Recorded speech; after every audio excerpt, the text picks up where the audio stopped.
You've probably heard high blood pressure called the silent killer. And yeah, for pretty good reason. For years, we've had a set playbook on how to manage it. But guess what? That playbook just got a massive rewrite.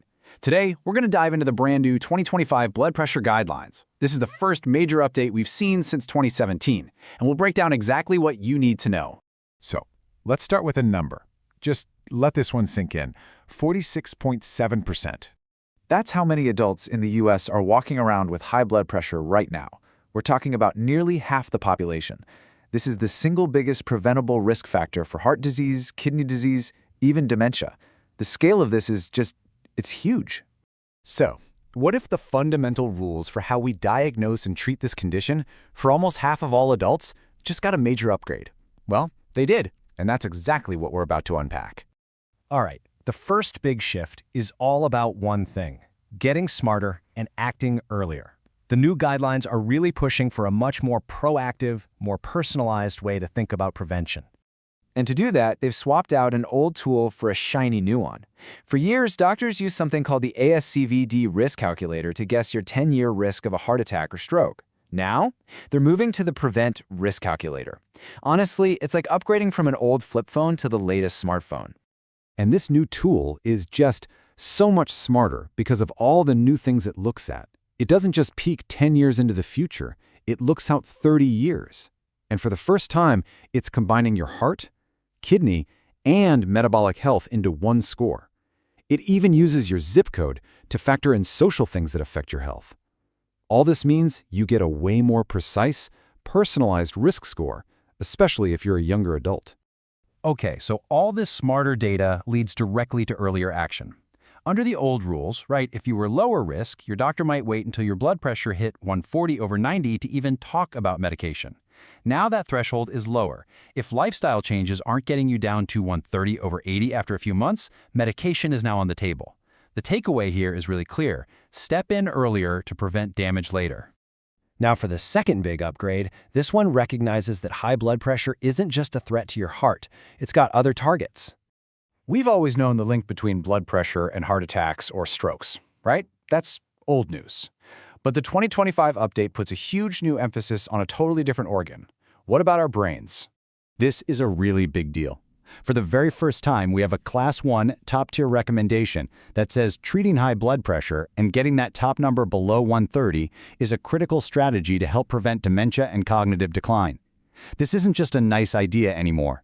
It's one of the strongest recommendations in the whole guideline, and it's backed by some serious evidence.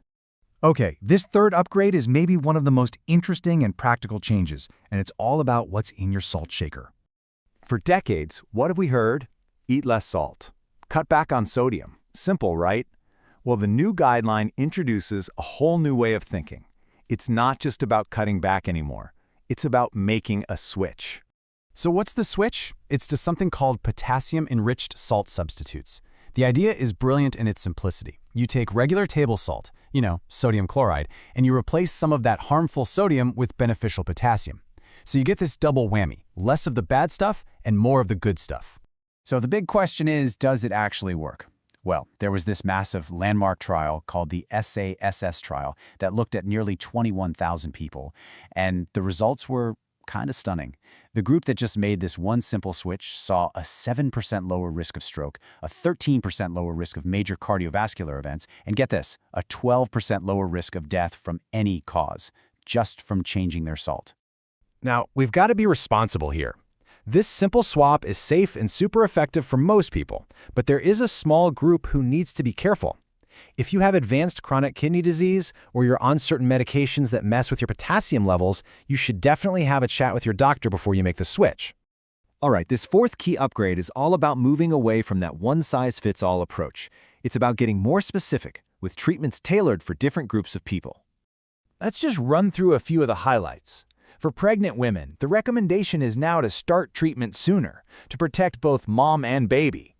For people with chronic kidney disease or diabetes, there's an even stronger push for specific protective meds like ACE inhibitors. And they've even changed the language around severe high blood pressure, warning doctors not to lower it too quickly in the hospital, because sometimes that can do more harm than good. This quote from the guidelines chair, Dr. Daniel Jones, really just nails it. This isn't just about getting numbers down on a machine, it's about protecting our two most important organs, our heart and our brain, so we can all live longer, healthier lives. So, if you're going to remember anything from all this, let it be these 4 key shifts. The new playbook is this: think earlier, think brain health, use smarter tools, and think salt swap. And that really brings us to the final and maybe most important question. The science has evolved. The official playbook for managing the health of nearly half the country has been completely updated. So, isn't it time for a new conversation with your doctor about your health?